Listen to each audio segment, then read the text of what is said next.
Hello, and welcome back to Pokémon Yellow. In this part, we're leaving the creepy Lavender Town and we're making our way over to Saffron. And as a forewarning, we are going to be in Saffron for quite a while because there's a lot of shit to do in Saffron. But first things first, yes, I am cutting across here because fuck the trainers. And I think that little patch of grass there is the main patch of grass where I remember getting the Vulpixes, the Growlithes and the other one. I think they're like the version exclusives, and they like one is red, one is blue. One of my favourite images of this game that I've seen before is the bit back where it's got 4 trainers in a row and they're all looking in different directions, and someone's just stood their character right next to it. It's like day 351. They still haven't noticed. I do remember seeing that now, yeah. Oh, that's amazing. But this house here is Mr. Psychic's house, and I wonder what he does.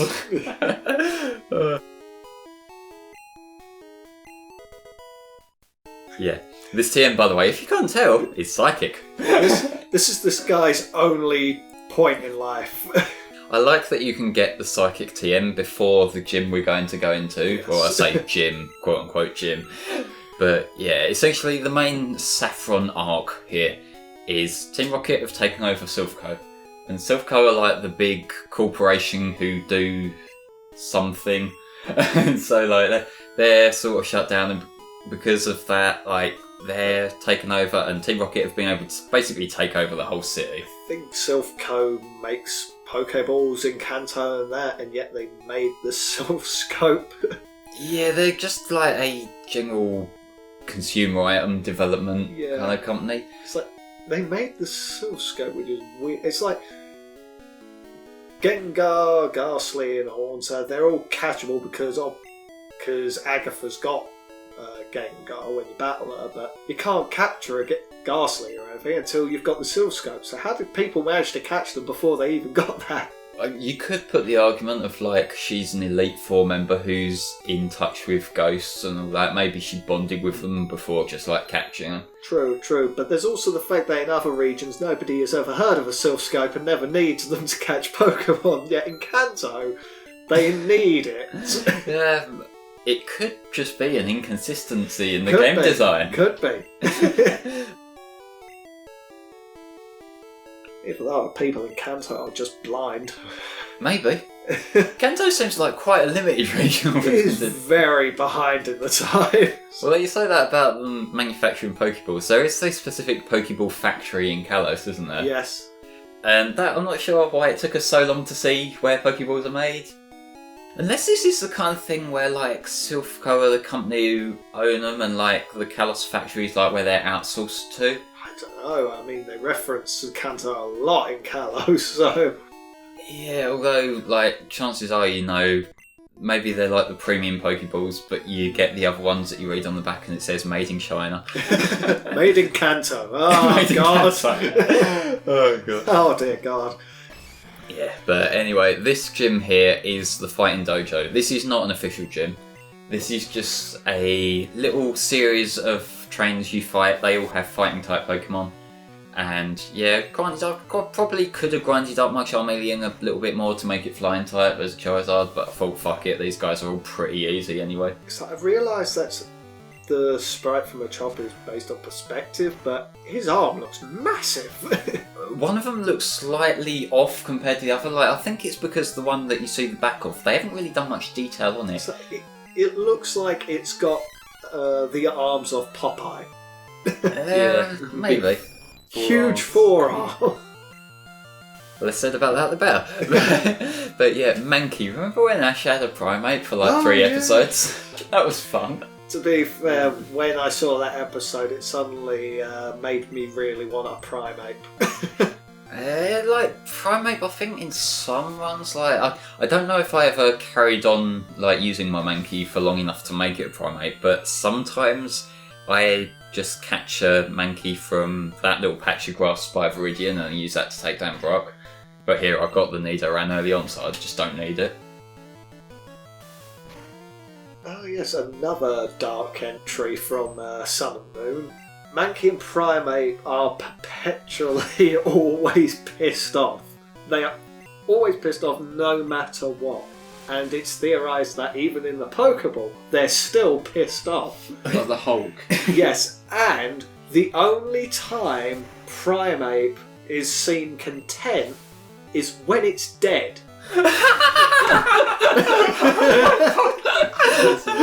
It says in the Pokedex that is the only time it's got a peaceful look on its face. Bloody hell. Dear God, What it is a horrible life. But you say that about the Hulk. What colour is his shiny colour?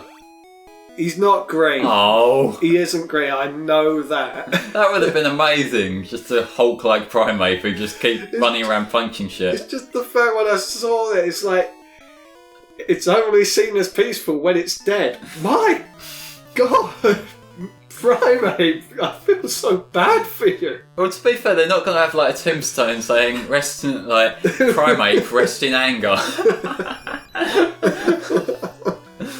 It dies.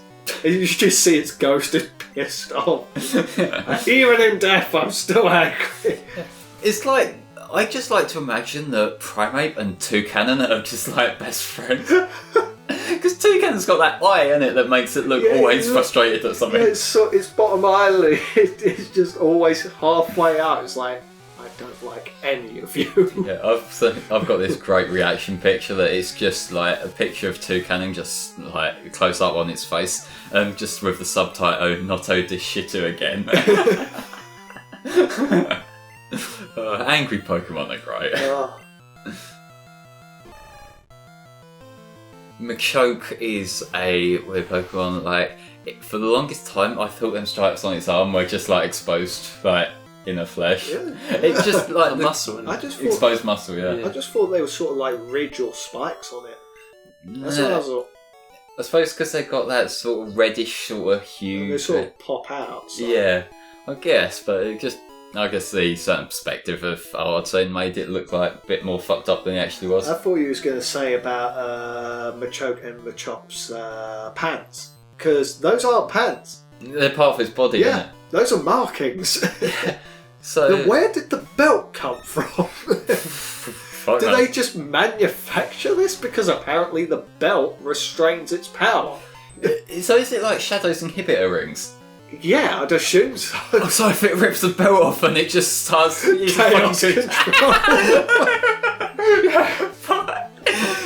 I want to say that now. You know the like closing cutscene from Shadow Story 06 where he just defeats all the no. Mephiles clones? Imagine a fucking McShank just like punching the fuck out of them. McShank doing Jesus Christ, and he's just got his arms punching backwards as well, the extra set on his back. Oh, that would have been fantastic. What would have been great is if in Pokémon Tournament, when you use the burst move, Machop just takes off the belt and then becomes superpowered. That would have been brilliant. No, you've just reminded me Pokemon's a thing. That's a thing that exists, Yeah, isn't it? I enjoyed it for the time I played it, but after a while, it's just like It got a bit like it felt quite limited. Samey. Yeah, admittedly, to be fair, I'm not the person who really plays fighters that much, so it was never going to be like my kind of thing. But I think it's quite limited as a fighter as well. Pretty limited. There's the character selection isn't that varied. No, it's a shame because I think that Pokemon is a series that could lend itself to a fighter really well. And I just think it kind of came off a little bit underutilized. Do you think it would be better if it was more like from the perspective of Brawl or Mortal Kombat? It was like kind of 3D, wasn't it? Yeah, like, Dragon Ball Z. It wasn't like Dragon Ball Z gameplay at all. Like, really, it would switch between phases. Yeah, It that would got do a bit confusing. It wasn't that confusing. It took like a couple of attempts before I actually got used to it. I thought it was an interesting concept, but after a while, it's like Yeah. we're just switching between phases each time, and I don't see the point in that. Yeah, and it's kind of like I kind of would envision a Pokemon fighter as being like a Street Fighter clone, something like that, where it's just a pretty vanilla side-on fighter game. And I think all this extra stuff, I suppose they were trying to adapt to Pokemon abilities and that, but you could do a 2D fighter, with different Pokemon's attacks and that. Absolutely. I mean, they did manage to make it quite fun with a lot of the Pokemon, especially things like Sceptile, Charizard. I mean, Charizard's brilliant. His seismic toss. Charizard, I remember being spammy as fuck with Charizard, but that's because I'm a scrub. It's like using his grapple seismic toss is fantastic. Grab them, circling around, doing the animation from the anime. Yeah. And the fact that you could chain that up with his ultimate attacks, it slams them into the ground and then just slash them. I'm trying to think of what other genres has Pokemon not touched, because like we've had the fighter, we've had photography, we've had shooter, puzzle. We've had photography is not something you'd expect to say about a show. Well, it controls sort of like an on-rail shooter, doesn't it, really? Yeah. And you've had the puzzle games with both Puzzle Challenge and Puzzle League. Puzzle Challenge is amazing, by the way, the Game Boy Color one. I love that game. When you said that Snap functions like a shooter, I can't help but think that someone's modded it so that then instead of throwing rocks and stuff at them, you're sort of headshotting all the Pokemon as you go by. Or they just ride through and not even take any pictures, just throw the pestibles at every Pokemon I say. That reminds me of one little comic I saw, like the Safari Zone, and it's just a picture of Red just throwing rocks constantly at every Pokemon. And then the Warden just sticks his head out and is like, are you planning to actually catch any Pokemon? So, yes, a Chansey, that's a very rare Pokemon. What are you doing? Throw a rock at it. Taurus, this gets very angry. Why are you throwing rocks at it? Because I'm at a safe distance. Okay, Kangaskhan, you have to be careful. You are throwing rocks at the baby. I know. This is where all the people with mental problems go to their anger. Yeah, it's like an anger relief thing, just beat up all these wild animals. Yeah, it's like, this is a couple of people use it for catching. Like. This is a wildlife reserve for rare Pokemon, but we're allowing you to come in here, catch them, and throw rocks at them. You could throw food down for them. Fuck that, another rock. Yeah. Yes, Dratini, the only Dragon-type Pokemon in the Kanto region. And again, you're just throwing rocks at it. Yeah. Makes you wonder why you can't just walk around the wild just doing that. Like, just get a big bag of rocks and just throw it at anything you fucking encounter. Go into the Safari Zone with your fucking Geodude or something. Get on with it, Geodude. Do your shit. I am picking up a rock type. Rhyperior would love the Safari Zone. Oh god. Fire Geodude to every chance you see.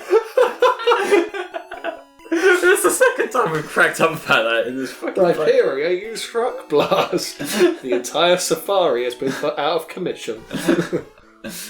Well, it's fine because you think about it, there are Rhyhorns in that. So if you leave, what is it their items they evolve with? It's like it's a protector. Yeah, it's like leave them around, maybe. You need to trade though. Yeah, but I think that's just a gameplay mechanic. I think from the anime and that, don't they kind of just get in contact with it? At least I think Misty's Polyworld. But then again, they do actually have trading in the anime because Ash trades a Pom for Boizel. Oh yeah, that's true. And they use the trading machine. Yeah, but that's such a convoluted way of doing that. It's like, why don't I just hand you this ball and you give me this ball? No, the best example of that was Ash trading back using the trading machine on the St. Anne as it's sinking. Oh god, he traded Butterfree? Yeah, he traded Butterfree for the Raticate, and then when he decided he wanted to trade back, it was like as it was starting to sink. And they used the fucking machine for it, like while the boat's sinking. Just hurry the fuck up, get off! Yeah, but to be fair, no one would care if Ash died. No, but you got Hitmonlee, correct? I think so, yeah. I'm not going to use it. That's a shame, Hitmonlee is my favourite. I can't remember. I wasn't paying attention if you can't tell. We're too busy laughing at the thought of Rhyperius throwing Geodude to everything in the safari. Again. This is what this is to us now. That was a part. Bye bye.